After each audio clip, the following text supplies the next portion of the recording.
Bonjour à tous, je vous souhaite la chaleureuse bienvenue sur ma chaîne Vie en Vie.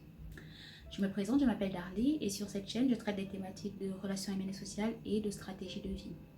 Si ce sont des thématiques qui t'intéressent ou si l'un des thèmes t'intéresse, abonne-toi à ma chaîne et n'hésite pas à enclencher la cloche de notification afin de recevoir toutes les informations concernant mes publications. Aujourd'hui, j'aborde la thématique du bonheur. Le bonheur qui est un concept flou, difficilement cernable, bien qu'il ait fait l'objet de nombreux écrits et de multiples réflexions. Pour démarrer cette vidéo, je vais vous poser deux questions.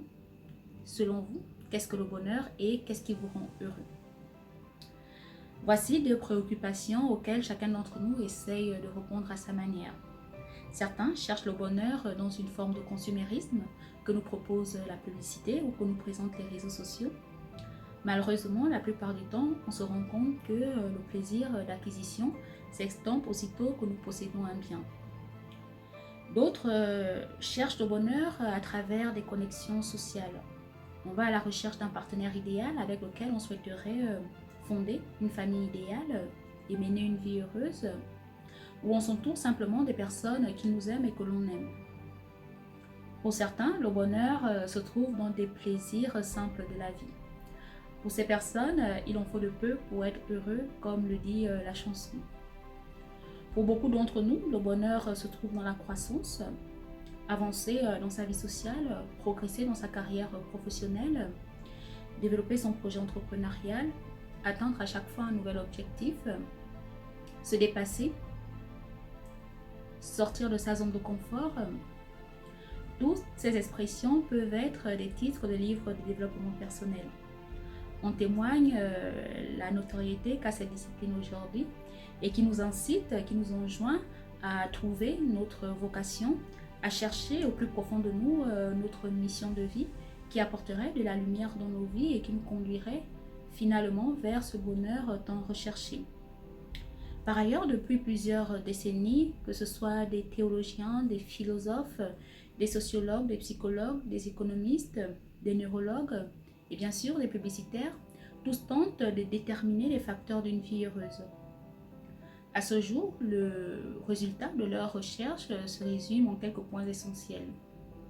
La plupart d'entre eux préconisent de maintenir des contacts sociaux, de développer et d'avoir des relations épanouissantes, de s'adapter aux aléas de la vie, de faire du sport, le sport qui nous est présenté depuis la précédente décennie comme une source inépuisable de bonheur, ou simplement d'adopter un comportement moral. Comme on peut le constater, la liste de leurs recommandations est assez courte. Chacun d'entre nous peut aisément s'y mettre. Il n'en demeure pas moins que très peu d'entre nous atteindront cette plénitude tant espérée. Et si on procédait autrement? Si on procédait inversement? Si on se demandait plutôt qu'est-ce qui nuit à notre bonheur ou qu'est-ce qui nous rend malheureux? À coup sûr, la grande majorité d'entre nous établirait une liste de facteurs bien plus longue que si on nous demandait ce qui nous rend heureux. Généralement, nous savons mieux ce qui nous rend malheureux que ce qui nous rend heureux.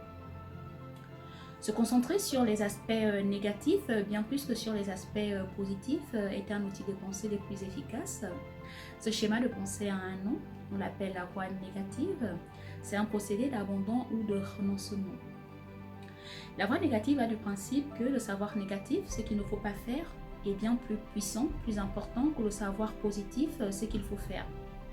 Et pour la thématique du bonheur qui nous intéresse dans cette vidéo, il faut dire qu'il est difficile pour nous en tant qu'être humain, en tant qu'individu, de conscientiser, de dire ou de déceler avec la plus grande des certitudes ce qui garantirait une belle vie. Cependant, il est plus aisé de dire ou de conscientiser ce qui s'oppose à notre bonheur.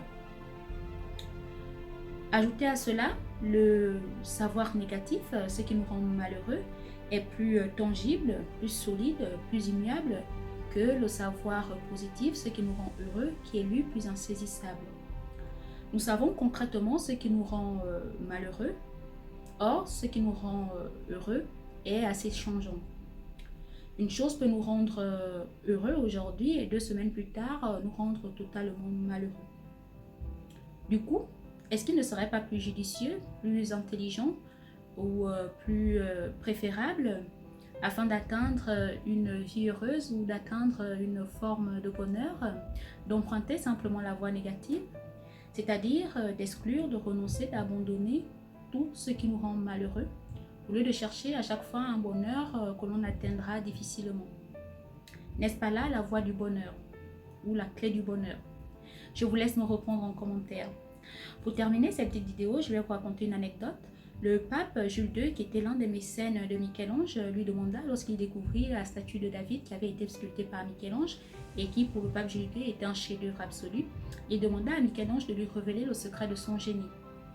Et Michel-Ange répondit, c'est simple, j'ai juste éliminé tout ce qui n'était pas David. Procédons comme Michel-Ange, éliminons tout ce qui ne nous rend pas heureux. Sur ce, je vous laisse à vos listes. N'hésitez pas à vous abonner afin de soutenir mon travail et de soutenir ma chaîne. Commentez, likez, partagez. J'espère que d'ici là, vous irez bien. Je vous dis à la prochaine vidéo. Ciao, bye.